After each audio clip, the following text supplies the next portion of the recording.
right now. Hi. Are you going to come join? Yeah, well, she's not on yet. Hi, everybody. Wait, is it? Okay, it's just started. Oh, my gosh. Lots going on here. Hi, guys. So I'm excited to go live with my friend Jasmine in just a moment. Actually, I say my friend. I've actually never met her, but I have followed her, and I found out about her probably like 2 months ago, and I found out about her from my sister. Get on in here. Oh, she's feeling shy. She's shy. It's my sister Brooke. And so Brooke suggested to me that I follow Jasmine because I was saying, oh, I don't know what to do with my hair. My hair just keeps breaking. It's not growing, and it's so frizzy and unhealthy. And she's like, follow this girl, Jasmine. Jasmine knows what. She knows what's up. And I'm going to actually join Jasmine into this chat so that we can chat with her. Here, I'm fangirling. Yeah, we're fans. So excited. Okay, there we go. All right. Just wait till you see her hair. Let's see. So there it is. Okay. Yeah, amazing. Okay, Luna needs to chill Looks out. are not everything, but if you want good hair, you should go to her. This is true. Hi. Hi, guys. How you doing? Good. How are you? Doing good. We're hanging out in Missouri. Where are you at? I'm in Idaho. Nice, nice. Yes. Well, I was just telling my fans how incredible you are. Jasmine's a hairdresser, and I think the thing I found the most inspiring about you was when I saw your before and after, and I did post it on my story. So anyone that's curious, look at my story for her pictures right of here. Before she started her journey of learning how to take care of her hair. And because a lot of people might think, oh, she just has good genes or she just has naturally perfect hair, but this picture will let you know that you've actually worked at this and learned a lot. Oh, there it is. I mean, that looks like my hair, like right now. No, your hair is not this bad, but it was so broken off, so fried off. And then a lot of people ask, this is about like a 3-year time span. I feel like I could have gotten there insane. A little faster had I known like how to go about it a little quicker. But well, I also have a testimonial from my sister Brooke. Yeah, let's see her locks. So she started following you about 1.5 years ago or so. Yeah, about a year is when I started Gotta all see of your tips and tricks. I want to see the full situation. I love it. I think my Very hair's beautiful. never been past here. Like ever. I've been growing out for like 10 years, and it just stuck here. It would just plateau. Yeah. So anyway, she knows what she's talking about. And Yeah, don't girl. talk off my hair because I literally just started doing this stuff like 2 months ago. I'm still working on it. You know, we're works in progress. Yeah, we're It takes time. It takes time and patience.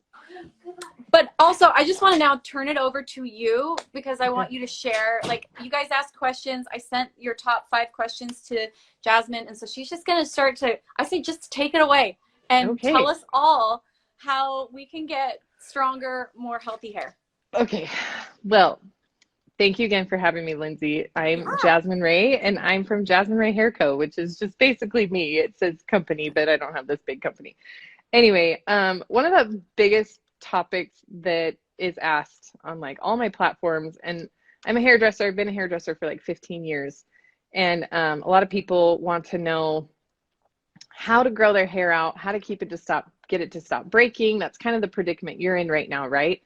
Yeah. Your hair, like a lot of people experience a plateau where their hair just like stops growing at a certain point, which is not the case. Your hair doesn't just stop growing because we still get roots. We still are like, oh man, I need to get my hair colored, right? Yeah. And so what's happening is our ends are just breaking off. They're just snapping off, breaking, and then your hair can't grow past that point. And I teach people a lot about how to care for their hair because I was in that same predicament where my hair was just trashed.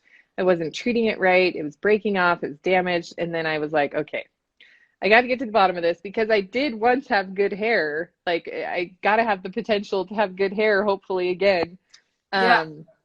Which if you are in that same predicament, then you totally do already know that you have the potential to have good hair once again. It's just there's a lot of factors that play in, and I actually have a highlight bubble. My page is kind of a hot mess, but I have a highlight bubble on my Instagram page, like where all the little highlights are. and it's called Grow It Out, I think. Yeah.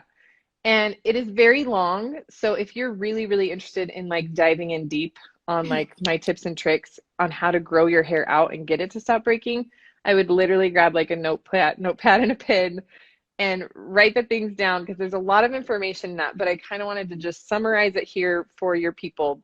And I will say, I have done that. I've gone to her You page. did? Her page it's not a hot mess.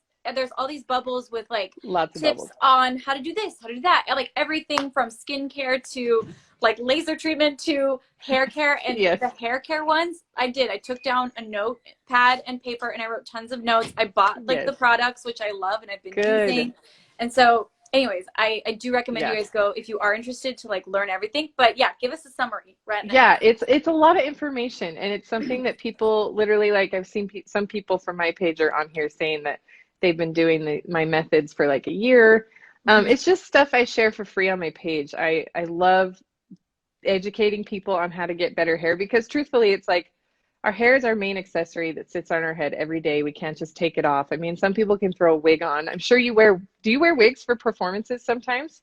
I think I'm going to start doing that to try to be kinder to my hair, because Yeah. it's all the constant braiding and back combing and the hairspray and the whipping around. So much hairspray. And so I'm like, I know.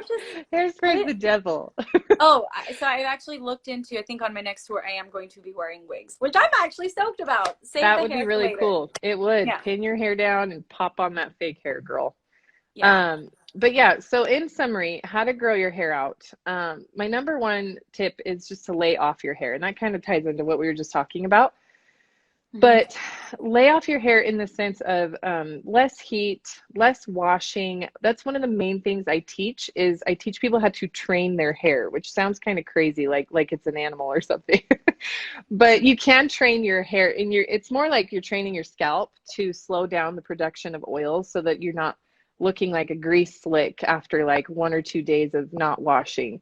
So you can physically train your hair and your scalp to slowly produce less and less oil. And in turn, the less we wash our hair, the more healthy it's going to get. So that's like my number one tip, is to lay off your hair, learn how to train it. That's another highlight bubble I have on my page. Is it's called hair training, or train your hair.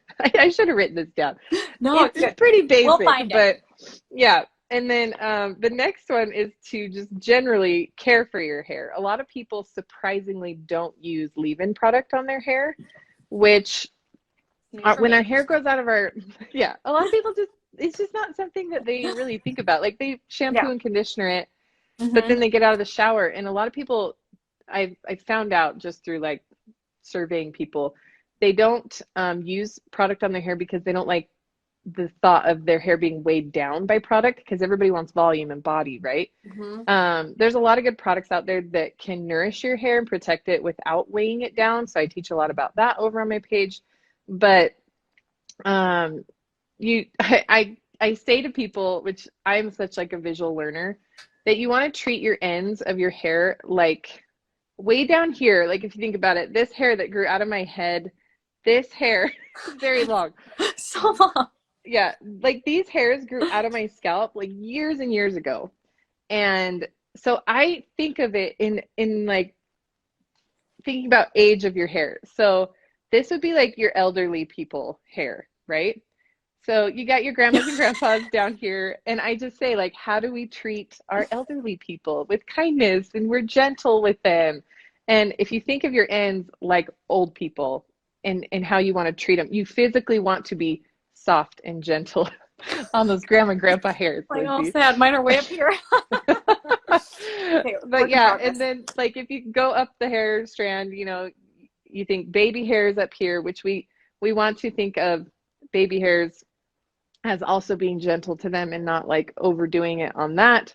And then, you got your toddler, teenager, whatever age I am right now, and then your old people. So I just feel like a lot of people go in with a brush and they just rack the snot out of their hair just to get the tangles out. And you're just fraying that cuticle, causing so much damage. And that's where the plateau happens, and your hair just stops growing. What it seems like. I will say, when I looked through the little bubbles of like how to treat your hair and how to like get it to grow, I was like, this stuff seems like I should have known it. Like, so, like you said, like the way I would brush my hair and just kind of rip through it. And I was like, Yeah.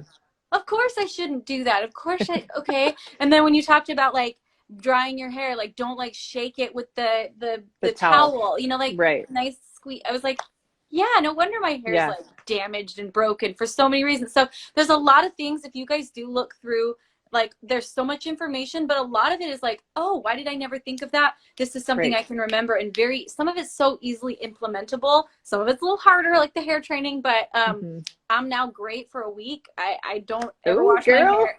I know. That's awesome. I'm a once a week hair washer club now. So yeah, anyway, sorry, continue. But no, that's true. Like a lot of the tips I share are just general common sense. Like when you think about it. So the towel thing she was talking about, I teach people to get out of the shower and take your towel and squeeze the moisture out of your hair in a downward motion, and not to take your towel. And our towel has like all these little fibers in it that act kind of as like a wiry brush going in on your hair on that outer cuticle layer. And if you're going like this to it, you're just damaging it, and it's not friendly to the hair. So that it's just a common sense thing that all of us tend to do. We just don't realize how bad that is for our hair. So yeah, just in general, caring for your hair, moving into that, product, like I said, product is really important. The one thing that changed my hair one thing that I realized changed my hair was using some sort of like balm and then a serum, which is like an argan oil or a Moroccan oil or marula oil. There's so many good oils for the hair out there. But mixing a type of what? Yes, Lindsay? Question, do you put that at the ends, or do you actually like kind of rub it through the whole hair when you use those products? And do you put them on every day, or is that like a just when you wash type of a thing? It is most important after you wash, when your hair is wet, because our hair kind of acts like a sponge. So as it dries, especially if your hair at it under a microscope, it would look like a sponge with gaps in it, because that's what happens when we put bleach on it or heat. We create these gaps in our hair. So the product goes in, it helps fill in those gaps, it helps seal it down, protect it. And so I would say definitely at the bottom, and then work your way up. You just don't want it going directly on your scalp like the more oily leave-in products, just to help eliminate higher oil production. So definitely on like all of your ends. So you have like some layers up here. I have some too, worked into my hair. But yeah, these ends you would also want to like go all the way up. You just maybe stop like 4 inches out from the scalp. Yeah. Yeah. And then obviously like healthy diet and water and all of that, supplements kind of play a part into it. Especially, I know that your people had a lot of questions about hair loss. I'll kind of get into that in a minute. But then just styling, not putting a ton of heat on your hair, not a ton of hairspray. Hairspray is built to stiffen your hair. And when your hair is stiff, it has the potential more to snap. So I stopped using hairspray altogether, and it was a lifesaver. And I know that's hard for someone like you, who you're like, you have to have hairspray in the back combing and all the things. But you know, for all of us that aren't performing on stage, it's a lot easier for us to learn how to not, do those kinds of things. And then, but yeah, those are kind of just a real general basic overview of how to get your hair to grow. And then you said hair loss was a hot topipic that your people asked I saw about. a lot of people talking about like when I brush my hair, like way too much hair is coming out, or my hair is thinning, and how do I take care of that? Right. So I get this question a lot too, and I've been doing a lot of research on it. I've met with a lot of doctors about it just because I'm really curious. I've noticed some of probably the top 5 things that that are sorry, my son's preschool teacher is coming up to the window, and she's gonna heart attack our door. That's so cute. Oh, so cute, so sweet. But yeah, so having a baby, that's one thing. 4 to 6 months postpartum, your hair is probably gonna fall out in a more mass chunk than you're used to seeing. On like a normal day, we lose 40 to 100 hairs a day, which is crazy. I'm like, that's a lot of hair. But Right. if you look at it kind of in a bundle, it's really not a ton of hair. But when you hit 4 to 6 months postpartum, your body kind of goes into a hormonal shift, and your body just went through a really shocking, stressful situation. And when that happens, even if you didn't have a baby, that's another thing. If you experience like something really stressful and traumatic in your life, I mean, these are just things that I've talked to people personally about what has happened in their life, like a divorce or a death in the family, or, you know, you lost your job. I mean, something that can cause a lot of mental stress, which in turn reacts on us physically, and that literally can make our hair fall out. So, you know, when they're like, don't stress, you're like, okay, I'll try. Yeah, right. Especially right now, the world is so crazy. Let's Yes. just all try not to stress so our hair doesn't fall out. Okay, you guys? That's one less thing we need in our lives, right? I know. It's so true. And then I did see a lot of people asking, and this, I actually was like, yes, frizziness. Like I had very frizzy, Yes. just very coarse and dry hair. And so the dry and the frizzy was something I saw a lot of other people talking about. So what's the best way to add moisture to your hair? And then how is the best way, without putting tons of heat on it, to keep the frizz down? Have you always had, like, since you were a little girl, was your hair kind of curly or wavy or naturally frizzy? Have you always had the frizz, or is it? I think it's a damaged hair frizz situation. Okay. But I've always had really dry hair, and so I think I've had it like a little bit, but it wasn't ever curly. Okay. So yeah, like it kind of depends, because if you have always had curly, wavy, more frizz prone hair since you were little, that's more of a texture thing, which there are a lot of great oils, and doing a mask at least every 2 to 3 washes, I recommend for people with really frizzy hair. And that, because people with frizzy hair typically for the most part have more of a coarse texture. Would you say your hair is a little more coarse? Yes. Yeah. And some of that can be caused by genetics or by damage. And when we color our hair or put too much dry products on it, or we put too much heat on it, it can literally like fray the cuticle open, and that's what's causing the frizz.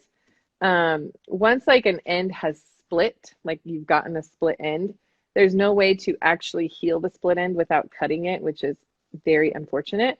But there are, like, if you use product and proper product, it can help kind of glue that split end down temporarily. So that's why a lot of people get away with not chopping their hair off, is because they can seal those split ends down and make their hair look really nice and less frizzy by using good product. And then also, if you don't put product on their hair, that split end can just continue to peel and peel and peel up the hair shaft until it's like split clear up to here, and you don't want that. Yeah, that's not fun. And then, masking, and then laying off. Another thing too is we can manipulate our hair the way that it looks with heat. So even though heat can be damaging, if you use proper products with the heat protection, you can go put heat on it, and then it will kind of change the way your hair falls. Because my hair is kind of a frizzy mess if I don't curl it, and it's not cute, but I can curl it. And since I've trained my hair to go long between washes, and my hair memory has learned to hold the curl really well, then I don't have to put heat on my hair for 20 days. I only curl it once. Like, I'm on day 17. I got my hair colored on St. Patrick's Day, and I haven't washed it since. That is amazing. Oh my gosh. It's crazy. And it didn't always used to be that, like, I would wash every day, and my hair would produce so much oil, and I'd wash, and my hair would keep breaking. But in like a nutshell, what hair training is if say you're an everyday washer, so you're going to go every other day for 2 full weeks. Typically it usually takes about 2 full weeks for your scalp to get the message of like, okay, we're not washing as much, like I'm going to slow down this oil production. And then after that, and you're like, okay, I'm going 2 days, then you're going to add a 3rd day, and you're going to go 3 days for 2 full weeks.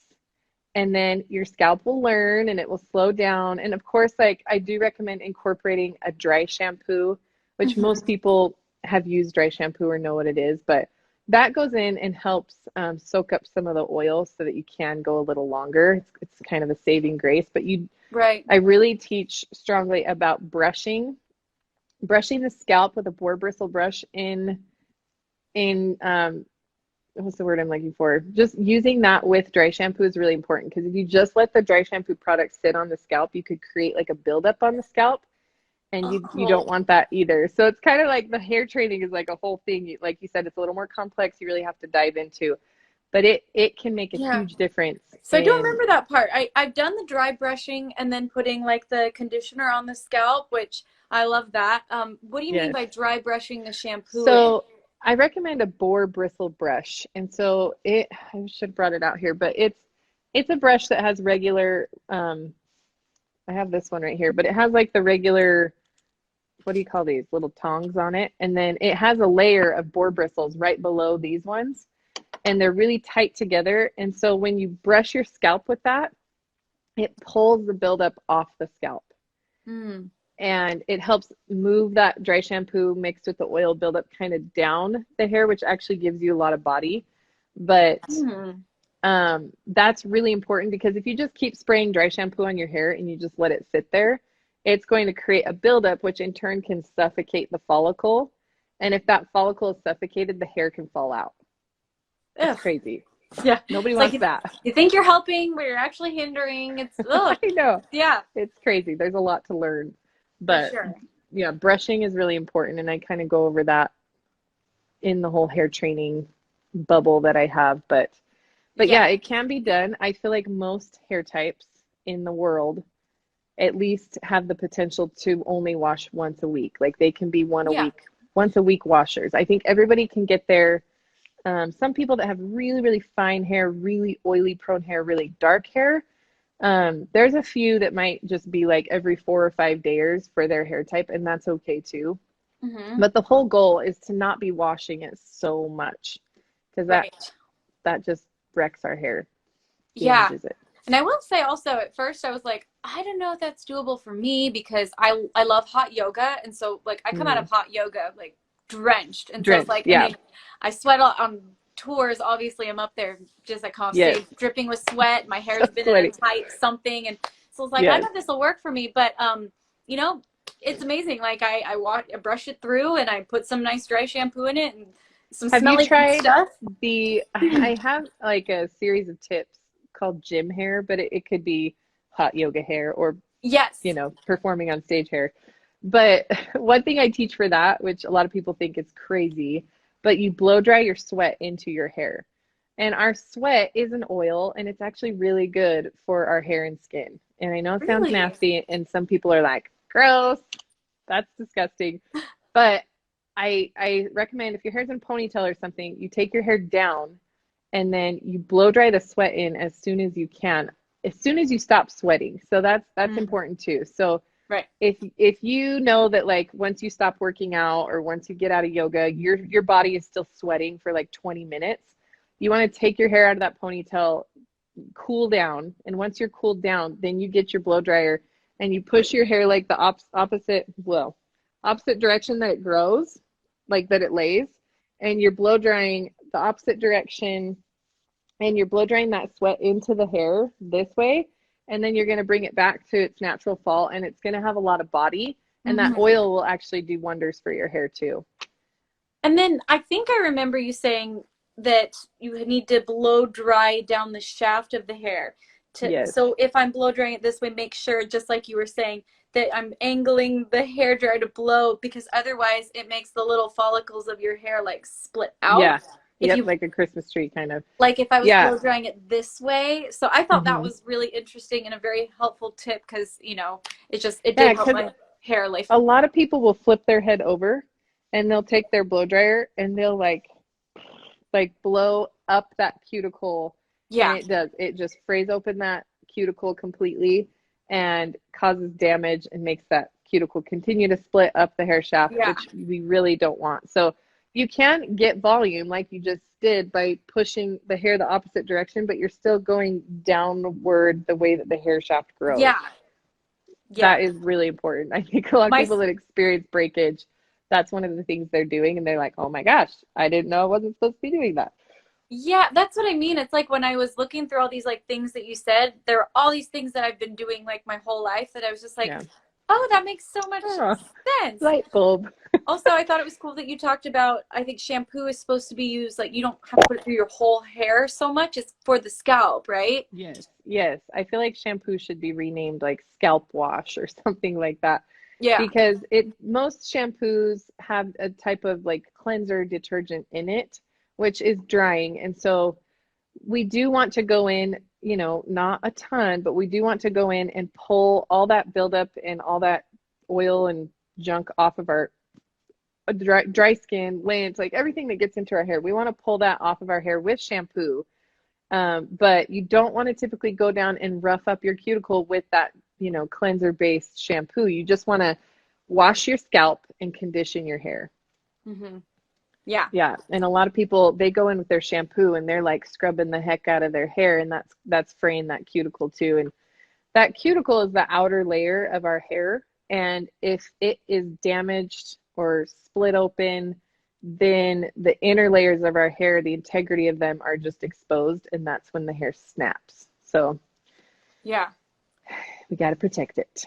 so Crazy. cool. No, it's really exciting, and it made me like reinvigorated because I, believe it or not, have been trying to grow my hair out for years.